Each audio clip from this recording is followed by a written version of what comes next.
You must have seen all those memes about Gear Death or Gear Flame, and especially Gear Green. But it looks like we actually may be seeing something soon that's similar to Gear Flame. What? Exactly. Gear Flame may actually become canon. Though of course Luffy isn't going to actually call it Gear Flame, it's just going to be the completed form of his Gear 5. And if you haven't noticed it by now, well, Luffy's Gear 5 is actually incomplete. He becomes a menace when he uses it, but the time limit nerf is also just as real. It's an unstable transformation that consumes a crazy amount of energy that only lasts a few minutes, and it randomly turns Luffy into an old dehydrated man. I mean, sure, food can turn him back to normal and it allows him to give Gear 5 another shot, but is this really what we want? Are we going to really sit here and say this is Luffy's final power-up? I mean, who knows? Maybe he'll eat Whole Cake Island, use Gear Diabetes, and then destroy the Red Line with his Gomu Gomu no apocalyptic fart. Or maybe Oda has laid down the perfect recipe for Luffy to not only master Gear 5, but also become the one perfect thematic piece in the grand narrative of the One Piece world. I'm just gonna say it as it is because you probably already caught on with the whiff of this theory and where it's going, but it's simple. Luffy will consume the Mother Flame and finally stop running out of energy. In doing so, he'll become the sun, and there's a chance that he may also become the ancient weapon,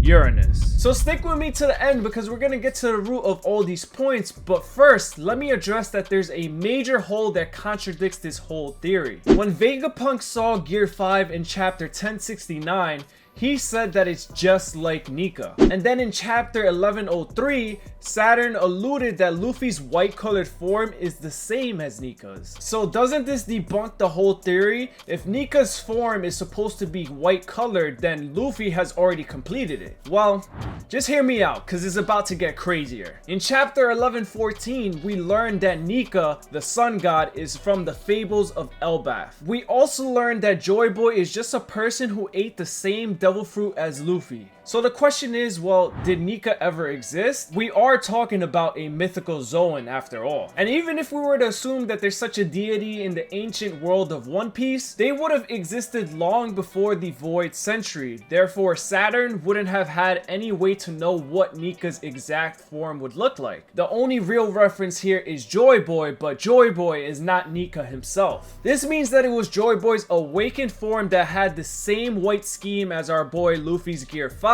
Now, if we go back to chapter 1018, we see Nika's silhouette in the panel where Who's Who mentions him.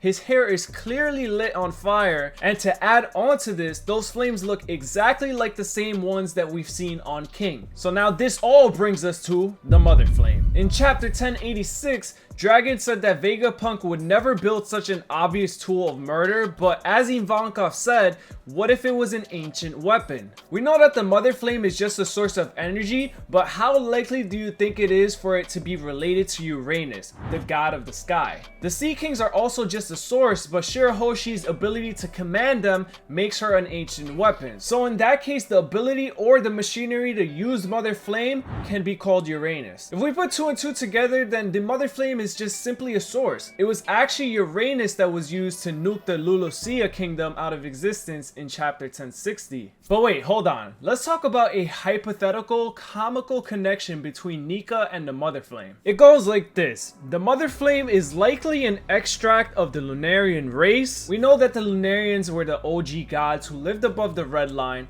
Elbaf's Nika fable could have been inspired by them. Again, it doesn't really matter if Nika was real or just an ancient fable. What matters is that fable has already left quite a blueprint on history. Joyboy was unable to fulfill his role as Nika. He couldn't bring the world to its dawn, but Luffy's tale will be different. Intentionally or not, he's going to be the sun that brings the world to its dawn. We'll likely see some conflict of interest considering how Luffy doesn't want to be a hero, but if the right situation arises, then Luffy won't need a noble reason to consume Mother Flame. Just like how in chapter 647, Luffy was fully intent on destroying Noah in order to save Fishman Island, he could very easily just eat Mother Flame in order to prevent it from nuking everyone. Like, imagine a scenario where Mother Flame is about to explode and then there's nothing anyone can do about it.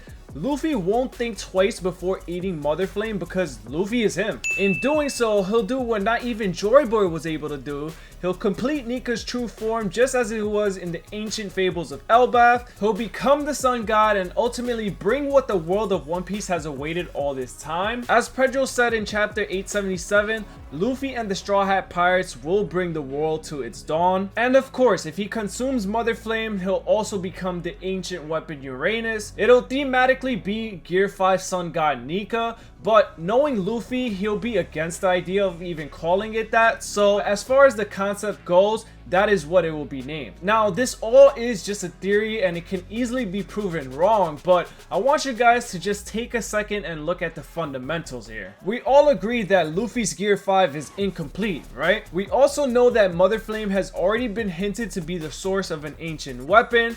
Even if the flame itself isn't from the ancient Lunarians, it could very well be a piece of the sun itself. Vegapunk made Mother Flame usable, but we have to remember that his goal was to use it to create free energy for everyone. He was not creating a weapon of mass destruction. Even when Lilith mentioned in chapter 1065 that the undying flame can create a sun, she was talking in terms of renewable energy, not in terms of military science. Yet of course, thanks to York, the Mother Flame ended up being used as the fuel for Uranus, but that wasn't Vegapunk's intention. However, what if it was Luffy to consume it? He would become the sun, right? And if we look at the state of things from a broader perspective, isn't it amusing how newly born stars are white, but as they grow, they begin to turn red? Luffy hasn't had his Gear 5 for long, but if he symbolizes the sun, he will inevitably evolve beyond that white form. He will truly become the warrior of liberation in every sense of the word. But then again, is this what Luffy really wants? We know that Zoan Devil Fruits have a will of their own, and in that case we gotta question, well, how much of Luffy's actions are going to be carried out by the will of Nika compared to his own will? So let me take you back to a rather short and sweet scene from the Skypiea arc.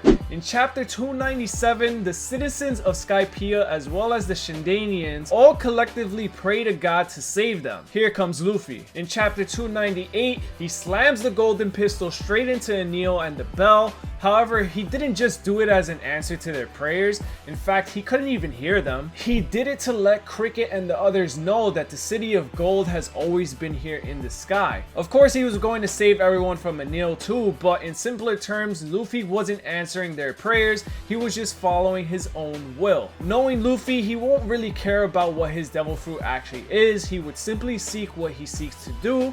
After all, when Kaido asked Luffy about who he is in chapter 1046, Luffy's answer was straightforward. Ironically though, Zunisha was yapping about Joyboy in the background at the same time. Luffy didn't even know about that. He was just simply being himself. It doesn't really matter what Joyboy failed to do because Luffy is going to surpass everyone anyway. If that's the case, then consuming the Mother Flame, an alleged piece of the sun of his own will, isn't a stretch either. All in all, Luffy's Gear 5 is incomplete. His hair definitely glows the same way as Nika's hair in the silhouette, but it doesn't seem like it's on fire. Plus, eating the sun could also be a reference to Hanuman from Hindu mythology. As the myth goes, Bajirang Bali or Hanuman attempted to eat the sun. Sorry if I'm butchering the names, by the way, I'm really trying my best here. But Luffy has already shown us multiple times that he does not hesitate when it comes to eating things. I mean, in chapter 1093, Luffy literally ate Kizaru's beam to protect Vegapunk. So if he can eat light, he can also eat sun. What do you guys think though? Let me know down in the comments. I hope you guys enjoyed today's video. This is the first upload to the channel and there's many more to come. You know, we love One Piece here. I love One Piece. So I just decided it's time for me to just talk a little bit more about it and get my ideas out there, share it with the community. So if there's anything that you guys want to see me talk about specifically, let me know down in the comments. Let me know what you guys think about the theory. But with all of that being said, enough yapping, take it easy, and I'll catch you guys in the next one. Peace.